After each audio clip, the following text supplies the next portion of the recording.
Everybody, we're now joined by the fantastic Jeff Townsend. Now, I'm going to pass straight across to yourself, Jeff. Do you want to tell everybody who you are and why you actually care about raw materials, and then maybe segue into the whole question of trust? Yeah, thank you. Well, I'm not sure about fantastic, but that's very kind of you to say. So I'm Jeff. I'm the founder of the Critical Minerals Association. It's great to see Namali with us, who founded CMA Australia. So the Critical Minerals Association brings together the industry, the upstream and midstream in that space. We founded in the UK in 2020. Australia was 2022, and the USA was 3 months ago. And we are soon to be launching our international body that will bring all our domestic associations together to deal with the big global issues that dominate the field. And with regards to that, Jeff, so you saw the needs and you got everything going. I'm assuming there's an awful lot of pull for what you guys, or the discussions that you guys are instigating at the moment. Yeah, so I was born on a mine. I grew up in mining communities around the world, in South Africa, Australia, Canada, wherever my dad is a mineral processor that's where I was. But I decided that I would find a dirtier job, and I went into politics and did that for 20 years. So my background is politics, and of course, the only currency in politics is trust. In 2017, the UK government released an industrial strategy, and it didn't talk about, it spoke about building electric vehicles, renewable energy, satellites, defense, all those great things we need to move forwards and electrify the society so we can meet net zero. It did not talk about supply chains. And when I spoke to the government, they said, well, we'll just buy it from the international community. And I said, okay, that's going to be a little bit harder than you think it is. And it wasn't until we started putting the industry together and giving it a formalized, coherent, joined up voice that we started to get traction within the government. So we started in 2020 with the government not seeing a concern, and now they've done 2 critical mineral strategies, have a minister, have 20 plus civil servants across different departments. So there is progress, and I put some of that, or a lot of that, down to trust, and they trust us to be giving them the right information and ensuring that when we do talk to them, we're doing it for a reason. And I think that's really key to why we have been successful. And it's the key to why Namali is successful in Australia. I don't know if Namali told you, but she's a former trade diplomat, so she knows everyone in Australia, and equally Will, who's the CEO of CMA USA, is a former lawyer with the government, with the US government. So they know all the people, they're trusted individuals, and it helps bridge that gap, which needs to be bridged incredibly quickly. So with that, Jeff, then in terms of that, so what you've managed to do is so the different parts of government trust you, so they trust yourself and what the Critical Minerals Association is doing at the moment. Is that because they know you personally, or is it because you understand the systems, the language, the terminology of government, so you know how and who and where and when to go and ask people for things? It's a really good question, and I'm afraid it's not a simple answer. So if I sound like I'm rabbiting on, I'm not, but I'm trying to explain something very complex. So trust is earned, and it's earned over a long time as you start to have confidence in the individual or the organization, or whatever it may be, in that they are delivering you the right stuff. And that comes from knowledge. So if you know that someone is trustworthy, then you can trust them. We don't have time to build that trust. We needed to make changes to government thinking straight off the bat. So it helps to have someone like me who spent far too long walking around the corridors of power. I'm not sure they are the corridors of power, but anyway, so I knew how to operate within the system. I spoke the language that all the politicians did in the UK, but I've also worked across the EU, Africa, Middle East, USA, Canada. So I've done the rounds a bit. So I knew how to speak, and I knew how to use the right discourse language. So it wasn't coming from an outsider, it was coming from an insider. I think that's really important. I think the final thing is, the CMA is industry-led, and it's taking that great bank of knowledge that the industry has and changing it into language that can be trusted because it's a known source. So I always give this story, but I think it's key. So when I first started this, I took a government official to a conference in the UK where two academics spoke about the molecular structure of graphite and the importance of that in terms of how quickly you can charge a battery or how far a battery can go. And it was an hour and a half of a very, very good academic debate. The government official left after 10 minutes. That's not what they wanted to hear. They just wanted to know where you're going to get it from, how you're going to get it done. So whilst that was vitally important, and more so important than what the government official wanted to know, the government official is the person with the power to change at a national level strategy or agenda. And therefore you need to take that key issue, that knowledge, and turn it into language that they understood and apply it to their concerns. I think finally, the last thing is, the UK government, when it had a question about mining, would go to Rio Tinto or Anglo American. And it would go to those because they're a FTSE 20 company. So they're huge, they're weighty, they're a known entity, and therefore the government could trust them. But of course, in 2020, Rio Tinto and Anglo American weren't really in the critical mineral space. So when the government said, is there a problem with critical minerals? The majors would say, no, there's no problem at all. And of course, if you're a 2-3 man exploration firm in the UK or Africa or Canada or Australia, there were a lot of issues to deal with. And so with that then, Jeff, so I think just to summarize some of that, so trust is earned, and also within politics, what I thought we said, so it was really interesting. So the only currency in politics is trust. So there's a massive aspect here with regards to the value of trust. You've got to earn it, but also as well, maybe then build that foundation of trust. And then you can actually get, say, those politicians or whoever in the room to listen to the experts talking about the molecular distance, et cetera, within graphite. So is there something here where if you built that kind of foundation of trust, then you can then layer on some of the awareness? But that awareness needs to be tailored. So it's answering the so what questions that those people who ordinarily wouldn't ever be in that room have actually got. So is there something there around you building the foundation of trust with one group, but there's also that foundation of trust with, say, the academics to say, we know that you're hugely intelligent and clever, but actually what you need to say in the first 10 minutes is answer the so what for this person who I worked really hard to get in the room. So is there something here in terms of being able to pull these different groups together?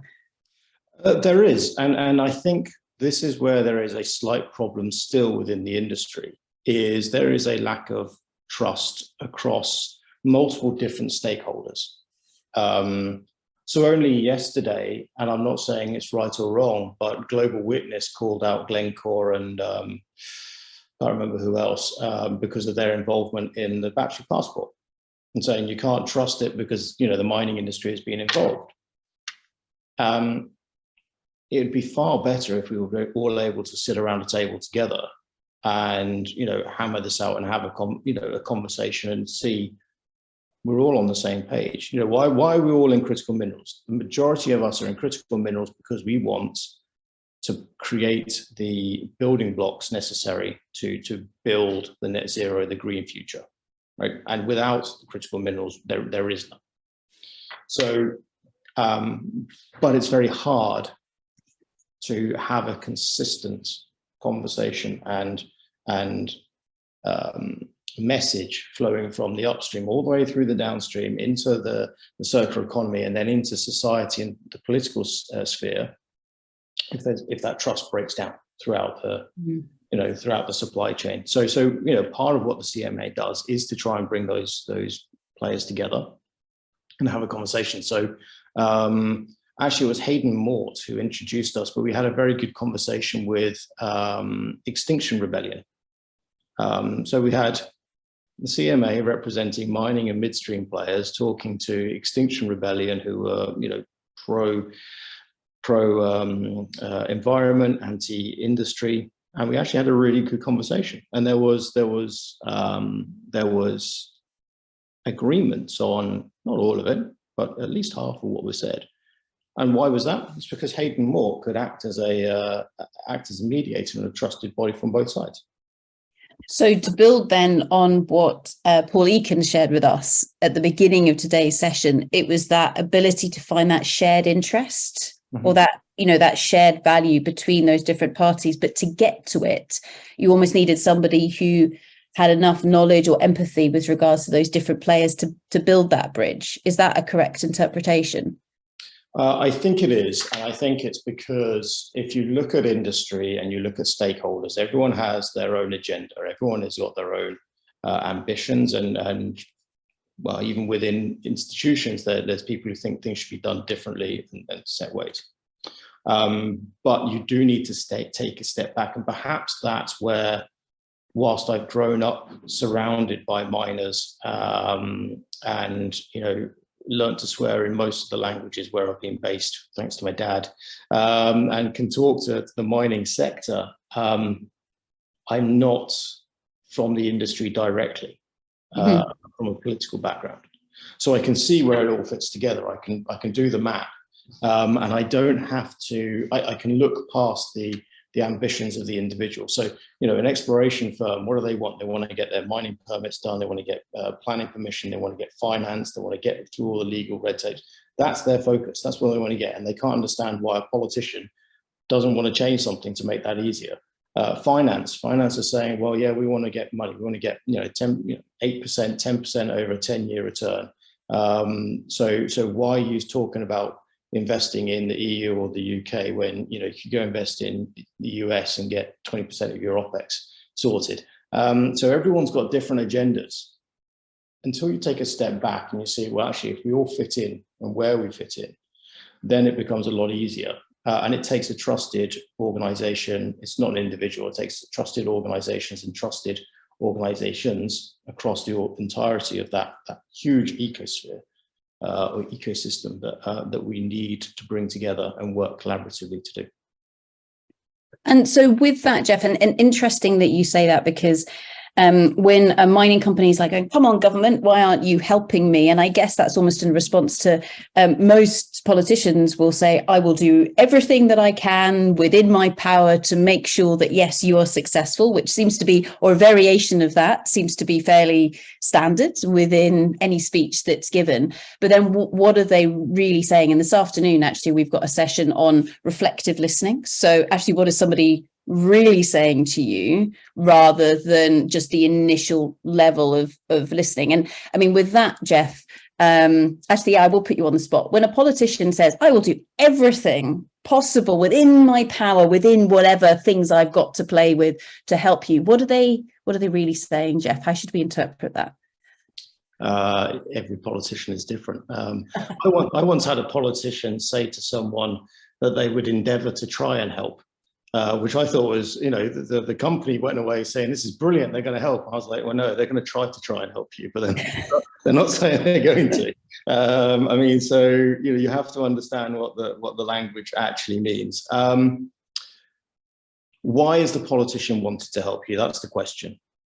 So are they your local politician? And if so, are they doing it because they can see the jobs, they can see the tax, they can see the benefits to their society, their community? In which case they're more likely to help, but equally they're probably in less of a position to help. They have less levers to pull. Is it because there's a junior minister who wants to get further up the chain of command and they can see a benefit to this and they want to stick their name to it because it's a young, new topic that people need to get a grasp of? They're very useful, but again, they get slightly mistrusted in political circles because everyone can see why they are acting the way that they are. Or is it a big minister or Secretary of State, and they've suddenly realized they will do what they can do? Absolutely. But ultimately, it all comes down to the Treasury and where the money is. And until you've won that battle, you've rarely won any at all. And the Treasury really care about the financing of everything, don't they? What they're going to get out of it, and what the cost is for cost for benefits. So they don't necessarily care about ROI, but they do care about jobs created, about investment into the local communities, etc. So that has to be taken into account, and that's in the UK it's called the Green Book. So go and look up the Green Book, and you can basically see the maths that they do to figure out how to sell your project to the Treasury. So I guess what this is saying, okay, so what is the needs analysis, the business case, the value proposition, whichever other bingo words I can tick with regards to the world of consultancy, but for be it the Treasury or whoever it is that you're trying to engage with, say, okay, this might be a sensible way forward. Is that kind of what you're trying to create here, Jeff, or what you suggest was created? Well, every politician is different.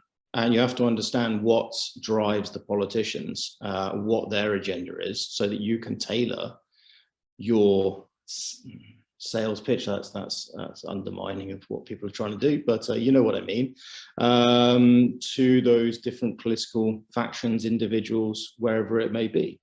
And so if you go with the bog standard, this is what we do.